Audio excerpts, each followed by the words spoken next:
எங்களை பயம் காட்ட முடியாது புட்டின் அவர்கள் சொன்னது. திடீர்னு பார்த்தா நியூக்ளியர் வெப்பனுக்கான ஒரு ட்ரில்லை நடத்துகிறாங்க ரஷ்யா. அடுத்ததாக பார்க்க போனால் வேர்ல்டு வார் 2 அதனுடைய பரேடு அப்படிங்கிறது நடக்குது. அந்த பரேடின் போது கிட்டத்தட்ட 9,000 வீரர்கள் அந்த பரேடில் பங்கெடுக்கிறார்கள். மேற்குலக நாடுகளுக்கு ஒரு எச்சரிக்கை அனுப்புகிறாங்க. புட்டின் அவர்கள் சொன்னதின்படி பார்க்க போனால் ரஷ்யாவுக்கு எதிராக எந்த சக்தியும் இப்போது நிலை கொள்ள முடியாது. அதை நீங்களே உணர்ந்திருப்பீங்க. இத்தனை நாடுகள் சேர்ந்து ரஷ்யாவுக்கு எதிராக ஒரு பெரிய போரை நடத்திட்டு இருக்காங்க. பட் ரஷ்யா அதை தனி ஆளாக எதிர்கொண்டு வருகிறது. ரஷ்யாவினுடைய நண்பர்கள் இருக்காங்க. நண்பர்கள் நட்புக்கானவர்கள் தேவைப்படும் போது வருவார்கள் அப்படின்னு சொல்கிற ஒரு வார்த்தையும் அவர் சேர்த்திருக்கிறார். ஸோ பெலரஸ் உட்பட பல நண்பர்கள் இதுக்குள்ளே வராங்க. ஈவன் இந்தியாவும் ரஷ்யாவினுடைய நண்பர்கள் லிஸ்ட்டில் இருக்குது அப்படிங்கிறது நம்ம எல்லாருக்குமே தெரிஞ்சது தான். ஆனால் யாருமே எதிர்பார்க்காத வண்ணம் ரஷ்யா 2வது ஃப்ரண்ட் எண்ட் அப்படிங்கிறத ஓப்பன் பண்ணியிருக்காங்க. ஆவ்திகா பகுதி எல்லாமே அவங்களுடைய முதல் கட்டத்தில் பெரிய வெற்றியை ரஷ்யாவுக்கு தேடி தந்தது. பாக்முத்துக்கு பிறகு ஆவ்திகா பகுதி தான் ரஷ்யாவினுடைய குறிக்கோளாக இருந்தது. அதை எடுத்துட்டாங்க. இப்போ பெல்கரோட் பகுதியில் இருக்கக்கூடிய அதை ஒட்டி இருக்கக்கூடிய கர்கீவுக்குள்ளே இறங்கி அடிக்கிறாங்க ரஷ்யா. இன்னைக்கு மட்டுமே 8,000க்கும் அதிகமான மனிதர்கள் வேறு இடங்களுக்கு மாற்றி குடியமர்த்தல் செய்யப்பட்டிருக்கிறார்கள் என்கிற தகவலை வெளியிட்டிருக்கிறது உக்ரைன். என்ன நடக்குது? ரஷ்யாவினுடைய திட்டம் தான் என்ன? ஏன் செகண்ட் ஃப்ரண்ட் எண்ட் அப்படிங்கிறத ஓப்பன் பண்ணுறாங்க? ரஷ்யாவை தடுப்பதற்கு உக்ரைனுக்கு ஏதாவது சான்ஸ் அப்படிங்கிறது இருக்கா? அமெரிக்காவினுடைய நிலைப்பாடு என்ன? மேற்குலக நாடுகளுடைய ஆயுதங்கள் எப்போது உக்ரைனுக்கு கிடைக்கும்? பல கேள்விகளுக்கான பதிலாகவும் அப்டேட் ஆகவும் தமிழ் வியூகத்தில் இந்த ஒரு காணொளி. எல்லாத்தையும் பார்த்துடலாமா?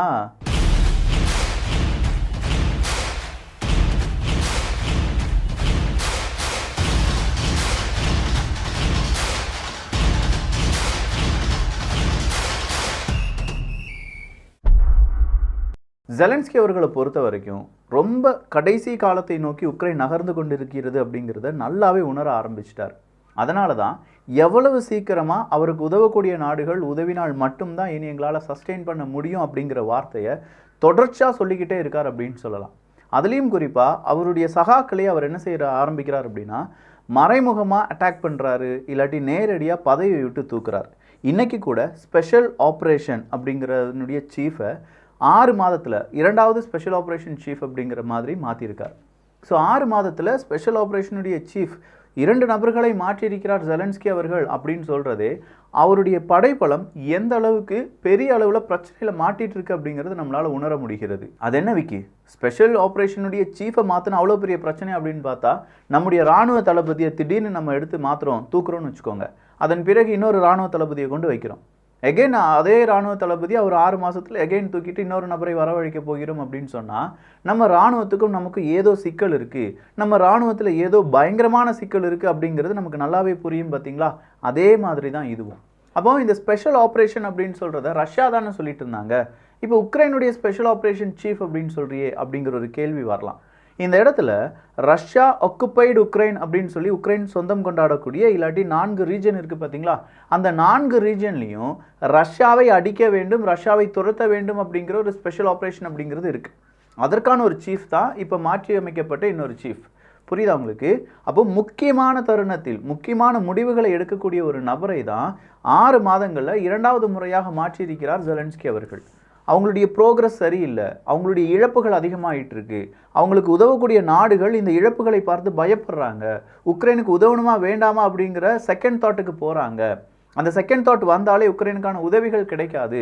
ஆல்ரெடி இஸ்ரேல் பக்கம் எல்லாருமே போயிட்டு இருக்காங்க.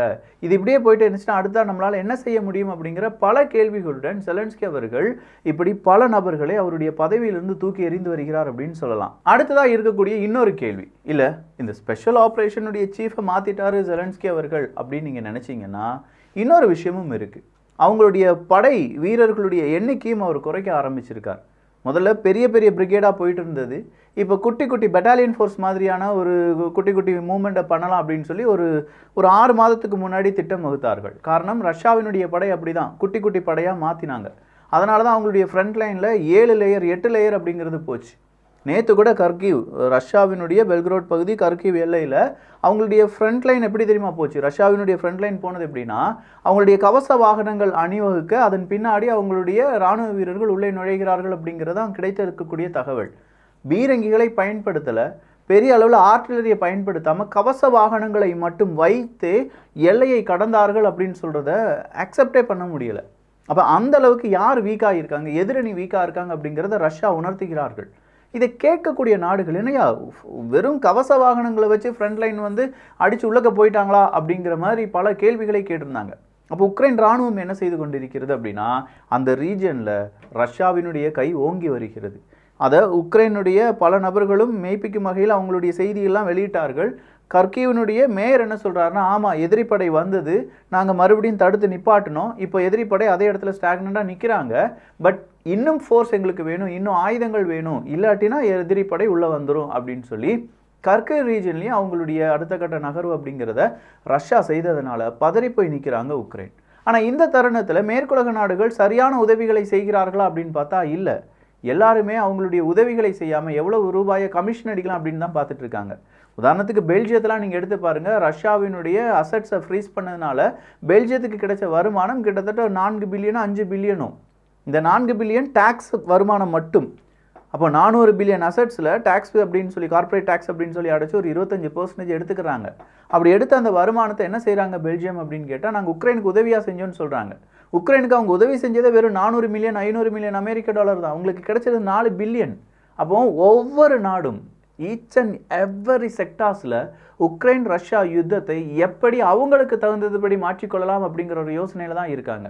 அப்போ உக்ரைன் இன்னும் கடன் வாங்கணும், F-16 வாங்கணும், M1 அப்ரஹாம் டேங்க் வாங்கணும் அப்படிலாம் சொல்லிட்டு இருக்காங்களே, இதெல்லாம் ஏன் சாத்தியப்படுது அப்படின்னு கேட்டிங்கன்னா, அதுக்கு பின்னாடி இருக்கக்கூடிய கணக்கே வேறு. இப்போ நடக்கக்கூடிய எந்த ஒரு அரசாங்கமாக இருக்கட்டுமே, கார்ப்பரேட்டுக்கு தகுந்தது மாதிரி, ஆயுத உற்பத்திக்கு தகுந்தது மாதிரி, கார்ப்பரேட்டுக்கு தகுந்தது மாதிரி இந்திய அரசாங்கம் நடைபெறுகிறது அப்படிங்கிற ஒரு குற்றச்சாட்டை வைக்கும்போது, அமெரிக்க அரசாங்கம் இந்த மாதிரி டிஃபென்ஸ் ஓரியன்டாக இருக்கக்கூடிய நிறுவனங்களுக்காக நடத்தப்படக்கூடிய அரசாங்கம் அப்படின்னு சொல்லுவாங்க. அங்கே இருக்கக்கூடிய எல்லா டிஃபென்ஸ் நீங்கள் ஃபேக்ட்ரிஸ்லாம் நீங்கள் எடுத்து பார்த்தீங்கன்னா டெய்லி ரன் ஆகிட்டே இருக்குது, 24/7 அளவுக்கு ரன் ஆகிட்டே இருக்குது. அப்போ இவ்வளவு ஆயுதங்களை செய்து என்ன செய்ய போகிறார்கள் அப்படின்னு கேட்டால், பழைய ஆயுதங்களெல்லாம் நாங்கள் கொடுத்து உக்ரைனுக்கு கொடுத்துட்டோம், கணக்கு எழுதி முடிச்சிட்டாங்க. அடுத்ததாக புது ஸ்டாக் பீல்ஸை உள்ளே கொண்டு வரணும், புது பட்ஜெட் உள்ள அங்கே கொண்டு வரணும், காங்கிரஸ் சபையில் கொடுக்கணும். எல்லாமே அங்கே சரியாக நடந்துட்டு இருக்கு. ஜோ பைடன் அவர்களுடைய ஆட்சி முடிகிறதுக்கு முன்னாடி இந்த வேலைகள்லாம் செஞ்சிடணும். அடுத்தா டொனால்டு ட்ரம்ப் அவர்களுடைய ஆட்சி, இல்லாட்டி வேறு ஏதோ அதிபர், இல்லாட்டி மறுபடியும் ஜோ பைடன் அவர்களுடைய ஆட்சி வருவது அப்படிங்கிறது ரொம்ப கேள்விக்குறியாக இருக்கிறதுனால இப்போவே எல்லாத்தையும் முடிச்சிடணும் அப்படிங்கிற மாதிரி அங்கே என்ன செஞ்சிட்ருக்காங்க, அக்ரிமெண்ட்டாக இருக்கட்டும், அடுத்த ஒரு வருஷத்துக்கு தேவையான அம்யூனேஷன்ஸாக இருக்கட்டும், ஷெல்ஸாக இருக்கட்டும், அதற்கான அக்ரிமெண்ட் எவ்வளவு முன்தொகை வேணும் எல்லாம் பக்காவாக பிளான் பண்ணி அங்கே இருக்கக்கூடிய நிறுவனங்கள் செஞ்சிட்ருக்காங்க. ஜெலன்ஸ்கி அவர்கள் கேட்டுட்ருக்கார், எங்களுக்கு நீங்கள் இவ்வளோ பிளான் பண்ணுறீங்க, எங்களுக்கு தேவையான உதவிகளை தாங்கப்பா அப்படின்னு சொல்லி கேட்டுட்ருக்காங்க. ஆனாலும் ஒரு விஷயத்தில் உக்ரைனை பாராட்டலாம். கிட்டத்தட்ட 1500 கிலோமீட்டர் ட்ராவல் பண்ணி உக்ரைனுடைய ஒரு ட்ரோன் ரஷ்யாவினுடைய ரிஃபைனரி இடத்த போய் அட்டாக் பண்ணிருச்சு அப்படிங்கிற ஒரு செய்தி வெளியானது பார்த்தீங்களா? இந்த இடத்துல தான் ரஷ்யா உண்மையிலேயே ஏர் டிஃபென்ஸ் சிஸ்டம் வச்சுருக்காங்களா? 300 சொல்கிறோம், 350 சொல்கிறோம், 450 சொல்கிறோம். S-300லேருந்து 400 450 வர எப்படி ஒர்க் ஆகுது அப்படிங்கிறது இந்த ட்ரோனை நம்மளால் கட்டுப்படுத்த முடியலையே. 1500 கிலோமீட்டர் ட்ராவல் பண்ணி வந்து அடிச்சிட்டோம்ப்பா அப்படின்னு சொல்லி உக்ரைன் சொல்கிற அளவுக்கு இருக்கே அப்படிங்கிற ஒரு கேள்வி எல்லாமே இருந்து வருகிறது. அப்படின்னா ட்ரோன் படையால் ஏதோ ஒன்று செய்ய முடியும். வருங்காலம் ட்ரோன் படை அப்படிங்கிறத ரொம்ப பெரிய அளவில் கையாளக்கூடிய ஒரு படை வீரர்கள் தனியாகவே இருக்கணும் போல், அந்தளவுக்கு ஒரு பிரிகேடெல்லாம் உருவாக்கிடுவாங்க. ட்ரோன் படை வீரர்கள் பிரிகேட் செமையாக இருக்குல்ல, எல்லாருக்கும் தேவைப்படுறாங்கயா. வீடியோ கேம் விளையாடுறவங்கலாம் இல்லாட்டி இந்த ட்ரோன் ஆப்ரேட் பண்ணக்கூடிய ரீல்ஸ் எடுக்கக்கூடிய நபர்கள்லாம் ஒரு கட்டத்துக்கு மேலே ட்ரோன் பைலட்டாக மாறிடுவாங்க போல். அரசாங்கத்தில் வேலை கிடைக்க வாய்ப்புகள் இருக்குது. இப்போ எல்லாருமே அதுதான், அமெரிக்காவிலேருந்து சீனா வர ட்ரோன் பைலட்ஸ் அப்படிங்கிறவங்களுக்கு எந்த மாதிரியான ட்ரைனிங் கொடுக்கலாம், அது ஆர்டிஃபிஷியல் இன்டெலிஜென்ஸ் உள்ளே வரும்போது இவங்களுடைய முடிவுகளும் மெஷினுடைய முடிவுகளும் எந்த அளவுக்கு துரிதமாக இருக்குது அப்படிங்கிறது எல்லாமே ஐடென்டிஃபை பண்ணுறதுக்காக தனியாக டிபார்ட்மெண்ட் ஒதுக்க ஆரம்பிக்கிறாங்க. இன்றைக்கி ஒரு சின்னதாக சில நியூஸ் வாசித்தேன்.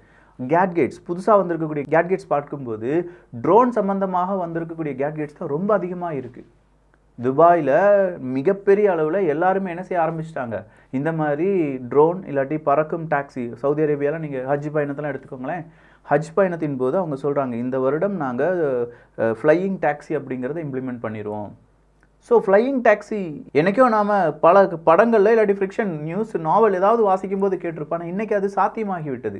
இங்கே மனிதர்கள் பயன்படுத்துகிற அளவுக்கு ஃப்ளையிங் டாக்ஸி வருது அப்படின்னா இராணுவ வீரர்கள் பயன்படுத்துகிற அளவுக்கு அவங்க எவ்வளோ அட்வான்ஸ்டாக அதை சிந்திச்சிருப்பாங்க, எந்த அளவுக்கு அவங்களுடைய பெரிய பெரிய நுட்பங்கள் இருக்கும் அப்படிங்கிறத யோசித்து கூட பார்க்க முடியலை.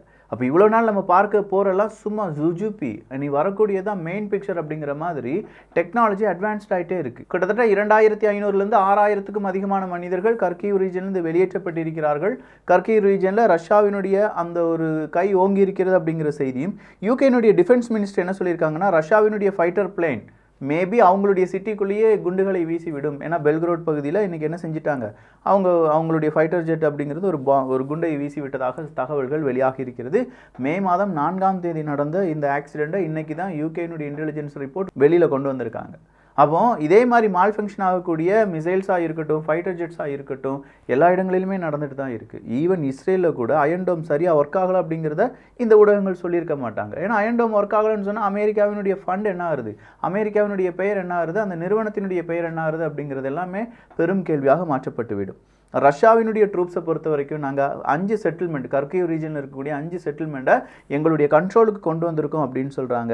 கர்கிவ் ரீஜன் அப்படிங்கிறது ஒரு சர்ப்ரைஸ் கிடையாது, ஆனால் ரஷ்யாவினுடைய பக்காவான ஒரு பிளான் அதுக்கு பின்னாடி ஒளிந்திருக்க வாய்ப்புகள் இருக்குது அப்படின்னு சொல்லி உக்ரைனுடைய இந்த வாரை பற்றி அலசி ஆராயக்கூடிய நபர்கள் அவங்களுடைய கருத்தை தெரிவித்து வருகிறார்கள்.